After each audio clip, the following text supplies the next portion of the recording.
آپ کو بتا رہے ہیں کہ بھگت سنگھ کیس کی 1928 کی FIR مل گئی ہے. بڑا یہ آرکائیوز میں سے چیز نکالی گئی ہے. بھگت سنگھ اور ساتھیوں کا نام بھی نہیں ہے. انگریزوں کے خلاف لڑنے والے اس بہادر کو قانونی طور پر بے قصور قرار دلوانے کے لیے لاہور ہائی کورٹ میں پٹیشن زیر سماعت ہے. لاہور پولیس نے مقامی عدالت میں وہ FIR پیش کر دی ہے جس میں 1928 میں ایک انگریز افسر کے قتل پر یہ FIR درج کی گئی تھی اور اسی مقدمے میں تحریک آزادی کے ہیرو بھگت سنگھ اور ان کے ساتھیوں کو سزائے موت دی گئی تھی. FIR Bhagat Singh memorial foundation کی درخواست پر جاری کیے گئے عدالتی حکم پر پیش کی گئی ہے. اور آپ کو بتائیں کہ FIR کیسی تھی. اردو میں لکھی گئی FIR دو نامعلوم حملہ آوروں سے متعلق ہے جس میں ایک پولیس اہلکار مدعی ہے اور FIR 17 دسمبر 1928 کو شام 7 بجے لاہور کے تھانہ انارکلی میں درج کی گئی اور FIR میں بھگت سنگھ راج گرو یا سکھ دیو کیا نام ہے سکھ دیو نامزد ملزمان نہیں، یعنی ان کا سکھ دیو ان کا نام ہی بیچ میں نہیں ہے. بھگت سنگھ میموریل فاؤنڈیشن نے لاہور ہائی کورٹ سے استدعا کی ہے کہ بھگت سنگھ اور ان کے دوستوں کو بے گناہ قرار دیا جائے. بہت بڑی بات ہے. ویسے یہ بھگت سنگھ فاؤنڈیشن امتیاز رشید ہمارے ساتھ موجود ہیں، ان سے بات کرتے ہیں اس سلسلے میں مزید. بہت شکریہ امتیاز صاحب. آپ کو بھگت سنگھ کی FIR نکلوانے کا خیال ویسے کیوں آیا اور پھر یہ FIR آپ کو اس طرح اردو میں کیسے ملی؟ کیا اس وقت یہ سرپرائز 1928 اردو میں درج ہوتی تھی یہ FIRs؟ بھگت سنگھ صدیوں کا ہیرو ہے.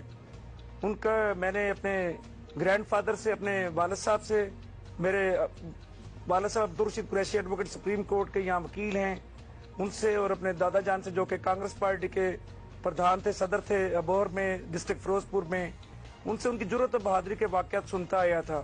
مجھے یہ بتانے میں خوشی محسوس ہو رہی ہے آج کہ 1857 کی جب جنگ آزادی ہوئی تو میرے بڑوں نے اس میں حصہ لیا اور میرے ریئل فور فادر کے دو حقیقی بھائیوں کو نواب آف سرسا سمیت سرسا کے مقام پر انگریزوں نے 1857 کی جنگ آزادی میں حصہ لینے کی پاداش میں انہیں وہاں پہ ہینگ کر دیا جاتا ہے، پھانسی دے دی جاتی ہے.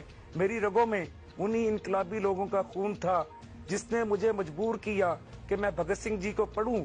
جب میں نے پڑھا تو وہ بہت سارے سکم پائے میں نے اس کیس میں نے دیکھا کہ بھگت سنگھ تو بیچارہ معصوم تھا، بے گناہ تھا.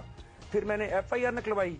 FIR جب نکلوائی تو دیکھا، ریڈ کیا، جو 17 دسمبر 1928 کو تھانہ انارکلی میں جان پی سانڈرس کے قتل کی FIR درج ہوتی ہے، اس میں کہیں بھی بھگت سنگھ کا نام امتیاز صاحب بات تو آپ نے کتنی پیچھے سے لے کے گئے ہیں اور زبردست بات ہے، لیکن اب چاہتے کیا ہیں؟ اب آپ چاہتے ہیں کہ جان سینڈرز کیس دوبارہ کھلوایا جائے اور بھگت سنگھ اور ان کے جو دوست تھے سارے ان کو اس میں بری کیا جائے. یہ کیسے ممکن ہے؟ ہمیں یہ سمجھ نہیں آ رہی. اتنا پرانا کیس کون دیکھے گا؟